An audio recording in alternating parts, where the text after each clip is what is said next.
एक बार भगवान विष्णु जी शेषनाग पर बैठे बैठे बोर हो गए और उन्होंने धरती पर घूमने का विचार मन में किया।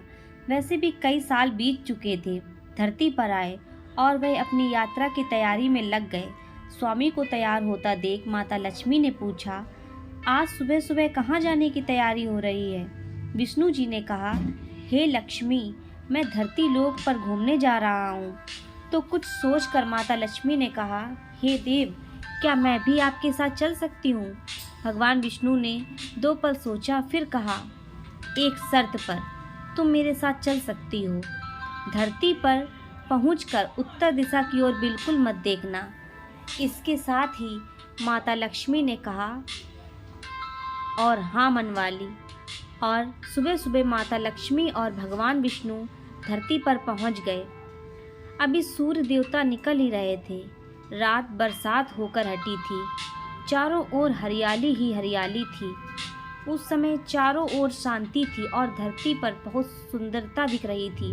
माता लक्ष्मी मंत्र मुग्ध हो रही थी और धरती को देख रही थी। ये भूल गई थी कि पति को क्या वचन देकर आई हैं और चारों ओर देखती हुई कब उत्तर दिशा की ओर देखने लगी, उन्हें पता ही नहीं चला।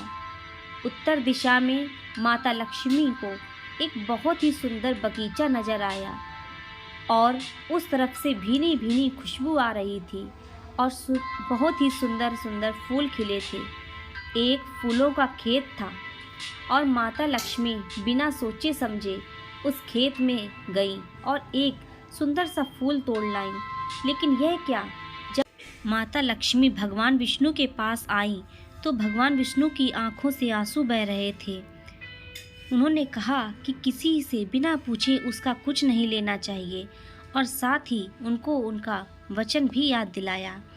माता लक्ष्मी को अपनी भूल का पता चला तो उन्होंने भगवान विष्णु से इस भूल की माफ़ी मांगी।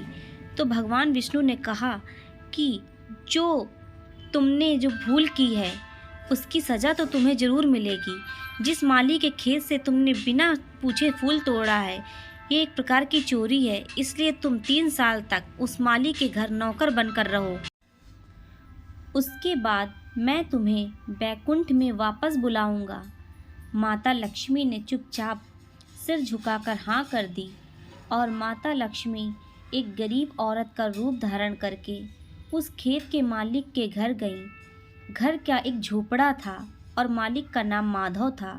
माधव की बीवी, 2 बेटे और 3 बेटियां थीं। सभी उस छोटे से खेत में काम करके किसी तरह से गुजारा करते थे। माता लक्ष्मी जब एक साधारण और गरीब औरत बनकर माधव के झोपड़े पर गई तो माधव ने पूछा, बहन तुम कौन हो और इस समय तुम्हें क्या चाहिए? तब माता लक्ष्मी ने कहा, मैं एक गरीब औरत हूँ, मेरी देखभाल करने वाला कोई नहीं है। मैंने कई दिनों से खाना भी नहीं खाया। मुझे कोई भी काम दे दो, साथ में मैं तुम्हारे घर का काम भी करा दूंगी। बस मुझे अपने घर में एक कोने में आसरा दे दो। माधव बहुत ही अच्छे दिल का मालिक था। उसे दया आ गई, लेकिन उसने कहा, बहन मैं तो बहुत गरीब हूँ, मेरी कमाई से मेरे घर का खर्च मुश्किल से चलता है। लेकिन अगर मेरी 3 की जगह 4 बेटियाँ होती तो भी मैंने गुजारा करना ही था। अगर तुम मेरी बेटी बनकर जैसे रूखा सूखा हम खाते हैं उसमें खुश रह सकती हो तो बेटी अंदर आ जाओ। माधव ने माता लक्ष्मी को अपने झोपड़े पर शरण दी और माँ लक्ष्मी 3 साल तक उस माधव के घर पर नौकरानी बनकर रहीं। जिस दिन माता लक्ष्मी माधव के घर आई थी उस दिन से दूसरे दिन ही माधव को इतनी आमदनी हुई, फूलों से ही शाम को एक गाय खरीद ली। फिर धीरे धीरे माधव ने काफ़ी ज़मीन खरीद ली और सब ने अच्छे अच्छे कपड़े भी बनवा लिए और फिर एक बड़ा पक्का घर भी बनवा लिया। बेटियों और बीवी ने गहने बनवा लिए और अब मकान भी बहुत बड़ा बनवा लिया था। माधव हमेशा सोचता था कि मुझे ये सब इस महिला के आने के बाद मिला है।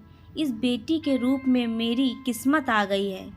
और अब 2 से 5 साल बीत गए थे, लेकिन माता लक्ष्मी अब भी घर में और खेत में काम करती थी।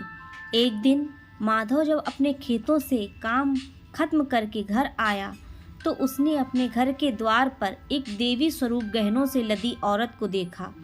ध्यान से देखकर पहचान गया, अरे यह तो मेरी मुंह बोली चौथी बेटी यानी वही औरत है। और पहचान गया, यह तो माता लक्ष्मी है। अब तक माधव का पूरा परिवार बाहर आ गया था और सब हैरान होकर माता लक्ष्मी को देख रहे थे। माधव बोला, माँ हमें माफ़ कर दो, हमने अनजाने में तुमसे खेत में काम करवाया। हे माँ, ये कैसा अपराध हो गया है। हे माँ, हम सबको माफ़ कर दो। अब माता लक्ष्मी मुस्कुराई और बोली, माधव तुम बहुत ही अच्छे और दयालु व्यक्ति हो। तुमने मुझे अपनी बेटी की तरह रखा, अपने परिवार के सदस्य की तरह से।